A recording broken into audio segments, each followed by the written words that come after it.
Hello and welcome to the Pain-Free Living Podcast with me, your host Bob Allen.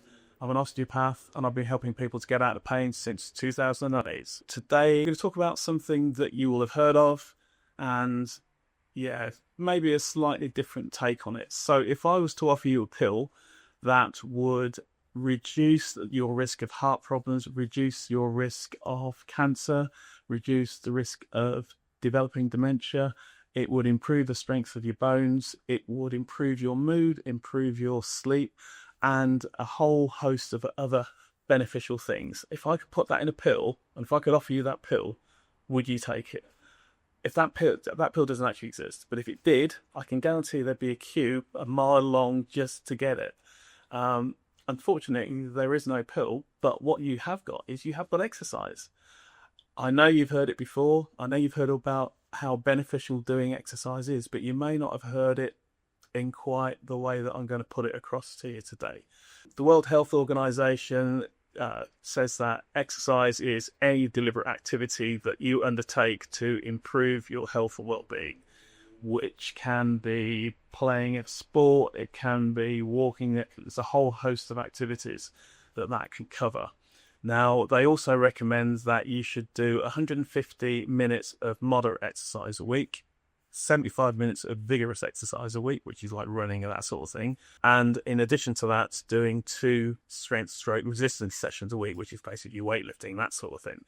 Now, one of the biggest reasons I get from people for why they don't exercise is because they have no time.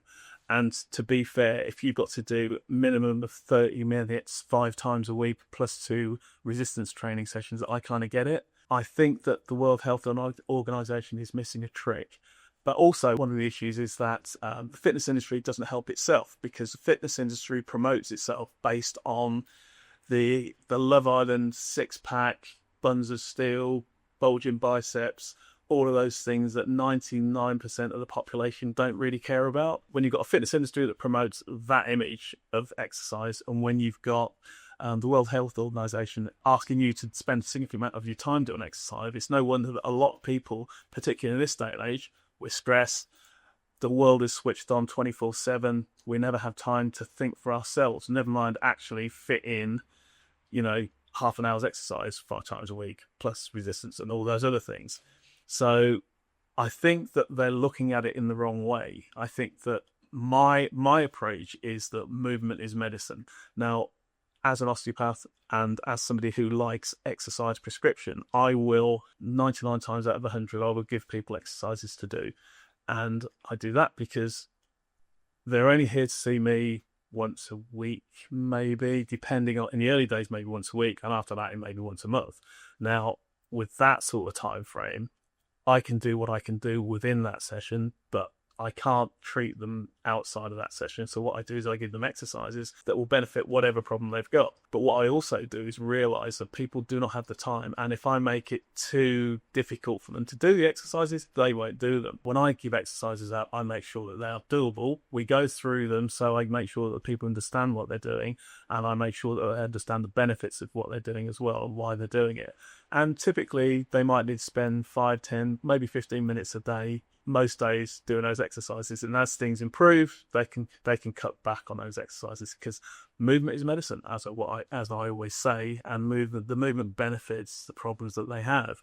So if you're reluctant to exercise because of the amount of time it takes to spend doing it, think of it the other way. Movement is medicine. The more you move, the less you have to come and see somebody like myself, the less I have to go and see a GP, because there are all those benefits.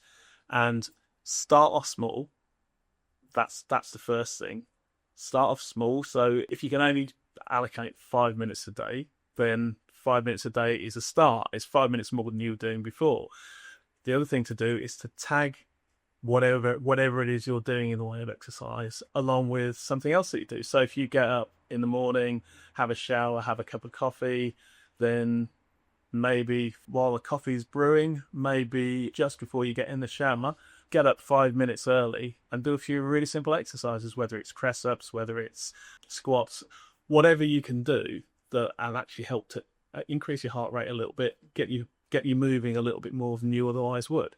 Start off, keep it really simple, tag it onto another habit so it then becomes part of that routine, whatever that routine is, and build from there. I used to run an exercise class for older adults. The oldest person in the class was 99, and she was one of the most active people in the class, and there was a whole range of abilities and people with various issues. As we get older, sometimes those develop.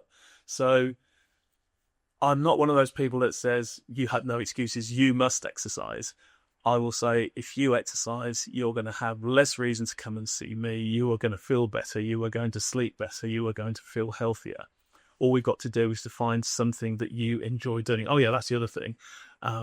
Don't run because somebody told you to run. Don't play football because somebody told you to. Find activities that you actually enjoy, because that's what makes all the difference. If it's just a grind, again, you probably won't do it. So in summary, exercise is a good thing, but you don't have to do 150 minutes of it or 75 minutes of vigorous stuff to get the benefits. You can just start with 5 minutes a day, build on that, and build yourself a routine. Just find something that you enjoy doing. The more you enjoy it, the more you will do it.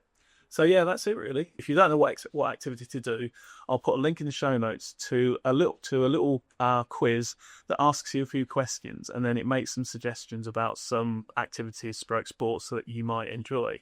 So that's a good place to start. If you get really stuck, drop me a message in the comments and I will send you some basic exercises, really simple things to do that will really help to make you move better and feel better. So that's it for now. I will see you at the next one. If you think there's anybody out there that may benefit from my little message on exercise, please ping them podcast, or send them the link, or just download it, send it to them. Any way you can share it, all good. Thank you for listening, and I'll see you at the next one.